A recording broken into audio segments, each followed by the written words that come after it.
이슈사항인데, 이거는 제가 한번, 이슈사항을 한번 세 가지를 한번 모델링을 해봤어요. 이게 이제 완강기하고 간이완강기, 그리고 자동화재 속보기. 이게 작년에 국정감사에서 자동화재 속보기 소방자동차 출동을 했을 때 이게 좀 문제점이 돼서 이게 문제가 국정감사에서도 계속 작년도 그렇고 재작년에도 이렇게 됐던 문제거든요. 그렇지만 그렇죠. 이제 소방관계신문에 2022년도 1월 28일 날 이렇게 캡처를 해서 제가 가져온 거거든요. 그리고 이제 KFI 인정 아파트 옥상에 비상문 자동 개폐 장치 의무화한다. 이게 소방방재신문에 2016년도에 났어요. 이때 국토교통부에서 주택건설 기준 등에 관한 규정을 개정 공포하고 의무적으로 시행하도록 되어 있더라고요. 근데 이번에 건축법 시행령에 옥상 광장 등의 기준 설치 이렇게 기준이 다시 들어와 있어요. 이거 아직 시험 문제 안 났습니다. 이거 시험 문제 10점짜리나 이렇게 날 건데 이런 법들을 이렇게 보셔야 된다라는 거죠. 그러면 이런 문제를 보고 이제 법을 먼저 이해를 한 다음에 이게 법을 먼저 어디다 설치를 해야 되지? 이게 왜 이런 문제가 생겼지? 이런 부분들을 먼저 생각을 하셔야 되는 거예요. 이 이슈 문제가 딱 보면은 이런 부분들이 왜냐하면 소방방재신문이라든지 이런 것들이 이슈사항 이런 것 문제가 딱 나면은 문제가 있으니까 이런 것들이 기사화가 되는 거예요. 그렇기 때문에 제가 이제 요거를 세 가지를 모델링을 했지만 소방방재신문이나 뭐 화재보험협회나 어떤 그 시사성의 어떤 일간지를 보셨을 때 문제가 됐을 때 그런 기사화가 된 것들은 우리는 가지고 들어와야 된다고요. 왜냐하면 소방 쪽에 어떤 문제가 있었기 때문에 이런 문제가 있었을까 이런 생각을 하셔야 돼요. 그러면 예를 들어서 우리는 준비를 한다고 한다면 완강기라는 게 무엇이냐, 간이완강기라는 게 무엇이냐 이걸 먼저 또 알아야 돼요. 그리고 자동화재 속보기가 뭐냐? 자동화재 속보기라는 게 우리 자동화재 속보기가 있고 뭐 수신기가 있고 이렇게 뭐 중계기가 있는데 그리고 이제 이렇게 뭐 감지기가 있겠죠. 감지기가 있겠죠. 감지기를 통해서 이렇게 화재가 나면 이렇게 쭉 속보기 통해서 이렇게 해서 화재를 알려주는 거예요. 그러면 소방관서가 119로 소방관서에 통보가 되면은 소방관서에서 현장에 들어가서 화재를 진압을 하는 설비인데, 그러면 이 속보기라는 게 기술 기준이 있을 거 아니에요. 기술 기준. 그리고 비상자동 개폐장치라고 하면 비상자동 개폐장치 기술 기준이 있을 거 아니에요. 그러면 각각에 대해서 우리는 이게 어떤 제품인가 이걸 아셔야 돼요. 그러려면 관련 뭐 검정 기술 기준이라든지 아니면 동영상이라든지 이런 것들을 빨리 파악을 해서 이런 것들이 용도가 뭔가를 아셔야 돼요. 이게 시험 문제가 났었잖아요. 이 완강기도 뭐 시험 문제도 계속 시험 문제가 났었고, 옛날에는 뭐 100kg짜리만 됐었는데 지금은 1500뉴턴, 150kg 바뀌었잖아요. 그쵸? 문제가 있어서. 무거운 사람, 뭐 그런 문제. 그리고 완강기하고 간이완강기 차이가 무엇이냐. 그러니까 완강기 같은 경우는 계속적으로 이렇게 사용할 수가 있지만 간이완강기는 일회성이잖아요. 뭐 그런 부분. 자동화재 속보 설비가 무엇이냐, 대상이 무엇이냐. 우리 뒤에 이렇게 설치해 놨지만 이런 부분들. 비상문 자동 개폐 장치, 여기는 해놨지만 이게 그 개폐부예요. 이게 이제 제어부인데 전자정이라고 해요. 이게 문 쪽에다가 설치를 해요. 그러면 이게 자석처럼 딱 붙어 있다가 화재가 나면 딱 떨어져서 피난할 수 있게끔 하는 거거든요. 구성, 이런 부분들을 아셔야 되겠죠. 실질적으로 시험 문제도 그렇게 났어요. 근데 앞으로 비상문 자동 개폐 장치는 시험 문제가 아직 안 났어요. 이거 10점짜리로 날 수 있는 가능성 큰 겁니다. 네. 자동화재 속보 설비는 데이터 처리 방식이 뭐냐? 뭐 이렇게 해서 시험 문제가 났어요. 최근에. 네. 그래서 이제 그런 부분들이고요.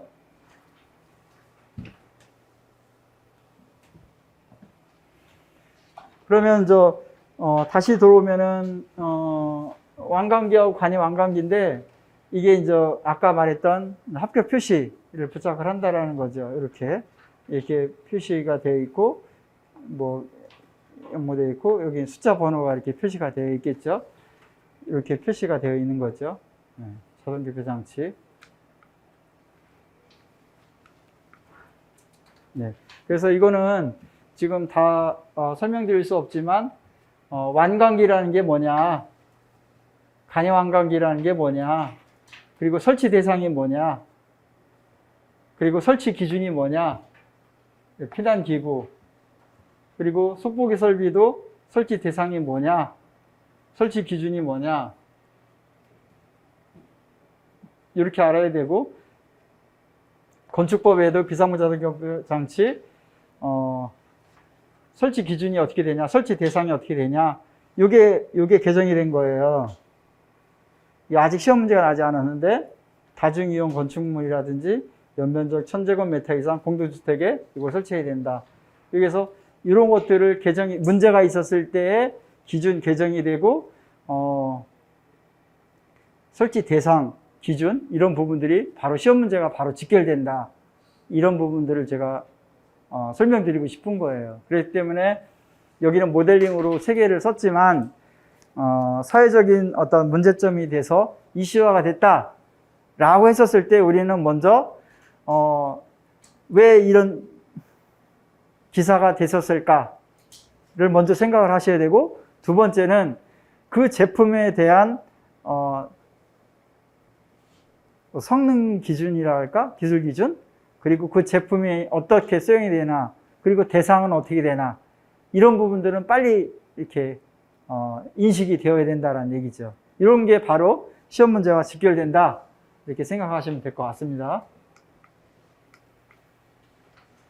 그리고 나머지는 이거는 그냥 제가 제어부, 개폐부 뭐 이런 분들에서 쭉 설명드린 건데 이거는 그냥 한번 그 용어의 정의라든지 작동시험 이런 부분들이 이렇게 되어 있다, 이렇게 한번 참조해서 나중에 요약을 좀 해서 나의 것으로 만들어야 된다, 이런 것 한번 제가 정리를 한번 해본 거고요.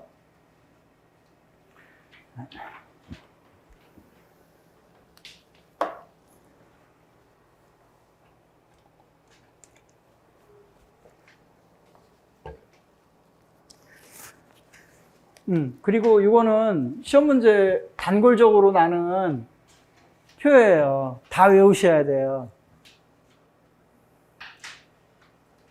저도 다 외웠어요. 외우기 좀 힘들죠? 근데 우리 수강용은 중요한 게 10층 이하까지 피난기구가 설치가 돼야 돼요. 그리고 이 노유자 시설과 위료시설, 근린생활시설, 이렇게 다중 4층 이하, 기박. 근데 제가 이제 이걸 표현을 한 거는 완강기는 2층에서 10층 이하의 완강기를 설치해야 된다. 설치할 때 위에서부터 내릴 때는 거의 피난할 때 바닥까지 거의 뭐 내려올 수 있도록 해야 되겠죠. 그리고 간이 완강기는 3층서부터 10층 이하다. 이걸 지금 제가 설명드리려고 하고 있고, 여기 또 비고란에 수방청에서 나와 있는 거 그대로 가져온 거예요. 간이 완강기의 적용성은 숙박시설의 경우 3층 이상에 있는 객실에 설치해야 되고, 공기 안전 매트의 적용성은 공동주택 규정에 한한다, 이렇게 되어 있어요. 그래서 간이완강기는 숙박시설의 3층 이상인 객실에 설치해야 되고, 수량이 또 되어 있어요. 수량.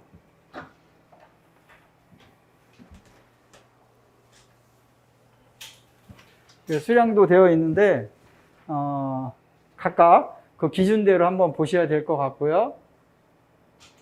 근데 우리가 이제 서두에, 별표, 우리가 가장 중요한 게 소방시설법에 별표 1서부터 별표가 쭉 1, 2, 3, 4, 5, 6 뭐 이렇게 되어 있어요.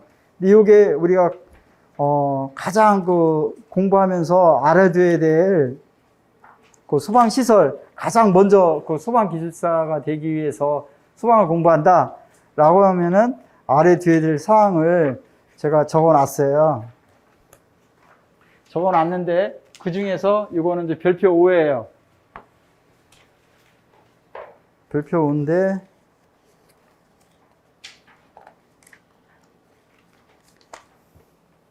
여기 보면은 아까 그 자동화재 그 속보 설비 있잖아요.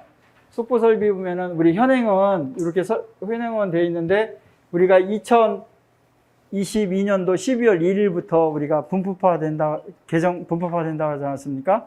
그러면 아까 질문하셨는데, 시행령과 시행규칙은 개정안을 지금 받고, 아마 또 거기에서 좀 보완될 사항, 뭐 이런 부분들을 아마 곧 공포를 할 텐데, 그러기에 앞서서 우리는 현행은 이지만 개정은 어떻게 가야 되느냐, 이걸 미리 알고 있어야 돼요.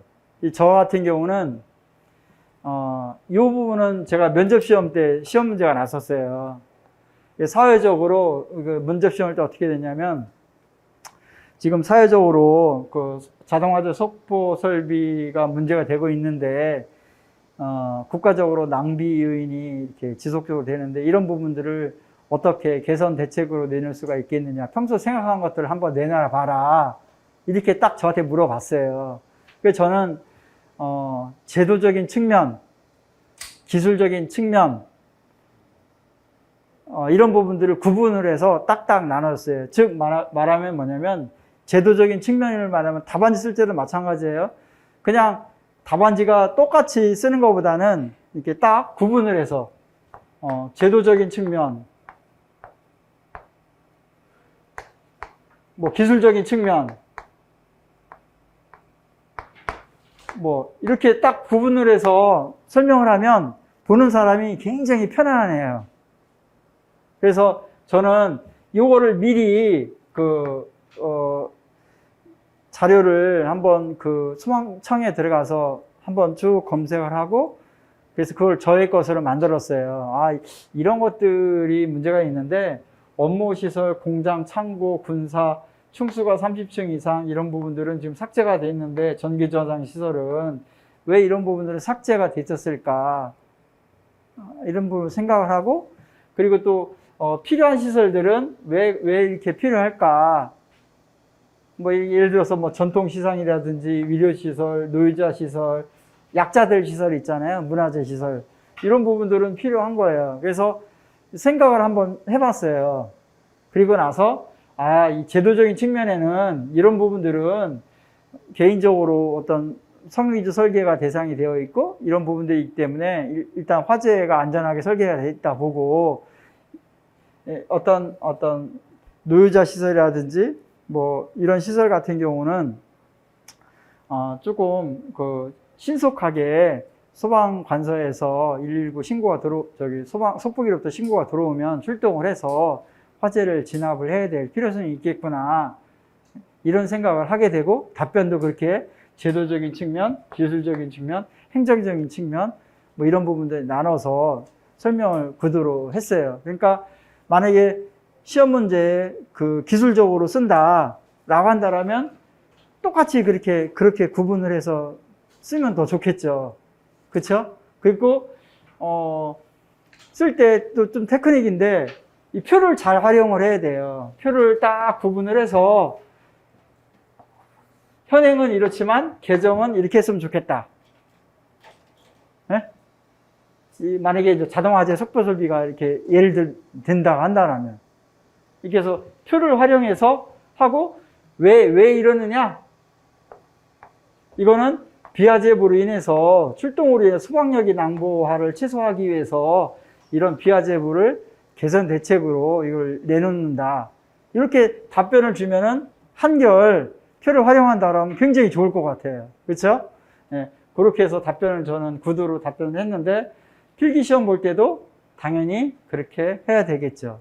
그리고 여기 간이 스프링클러 설비하고 숙박시설하고 연립주택 다세대 뭐 이런 부분들이 있는데 이 부분은 제가 왜 이렇게 놨냐면 건축법에 보면은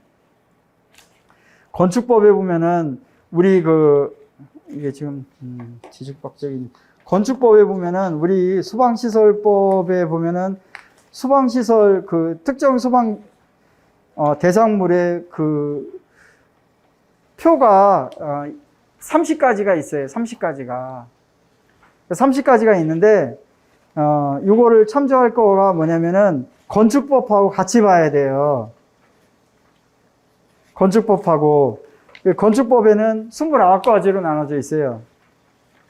29가지로 나눠져 있으면서 대표적인 예가 뭐 근린생활시설은 우리는 이렇게 하나로 되어 있지만 건축법에는 제1종 뭐 근린생활시설과 제2종 근린생활시설을 이렇게 세부적으로 좀 나누는 것도 있고 그런 부분들에 따라서 우리가 좀 아래 건축법과 건축법에서 분류하는 그 대상물과 우리 수방법에서 분류하는 수방 대상물 이런 부분들도 좀 알아둬야 되겠다라고 해서 제가 좀 분류를 했는데 그 부분도 조금 알고 계셔야 돼요. 그래야지 지금 이 부분들을 지금 우리가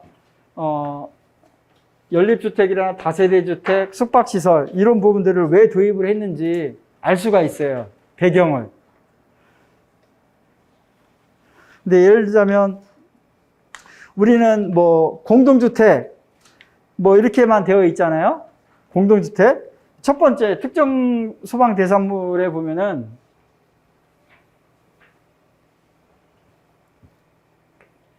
특정 소방 대상물에 보면은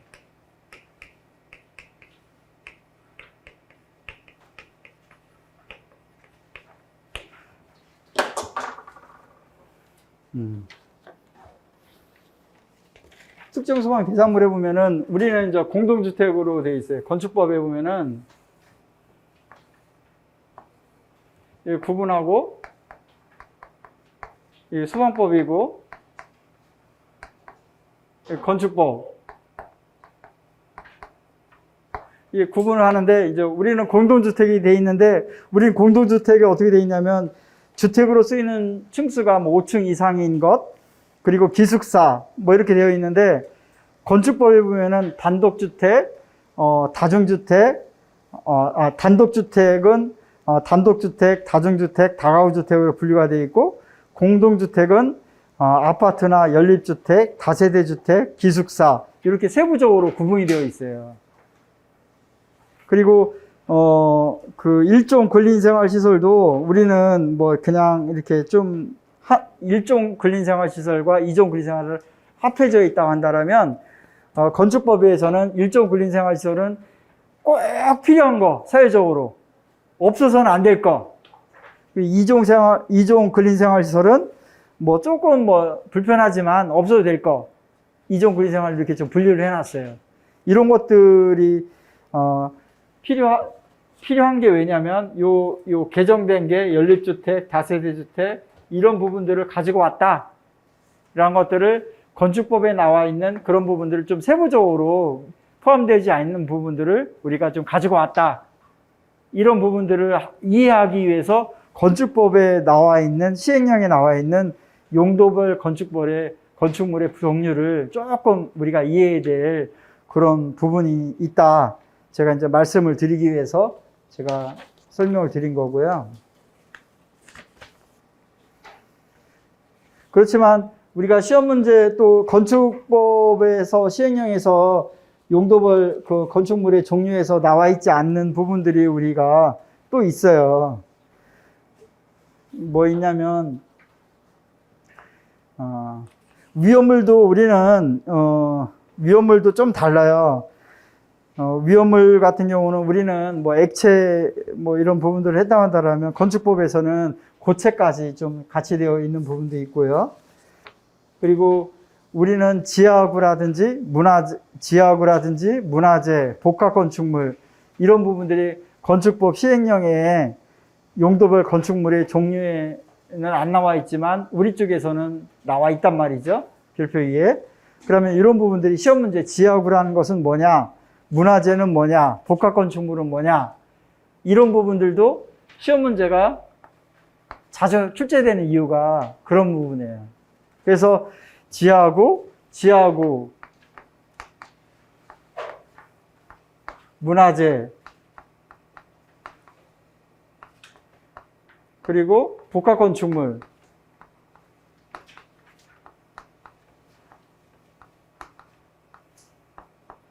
이거는 그 소방법, 그 건축법의 시행령에 나와 있는 용도별 건축물에 나와 있지 않는 우리 그 소방시설법에 나와 있는 별표 2에서만 나와 있는 거기 때문에 우리가 지하구라는 게 뭐냐, 문화재는 거 뭐냐, 복합건축물이라는 거 뭐냐, 이게 시험 문제가 자주 나는 이유가 그런 문제가 있는 거예요.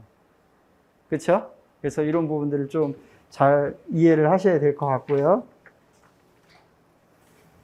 그리고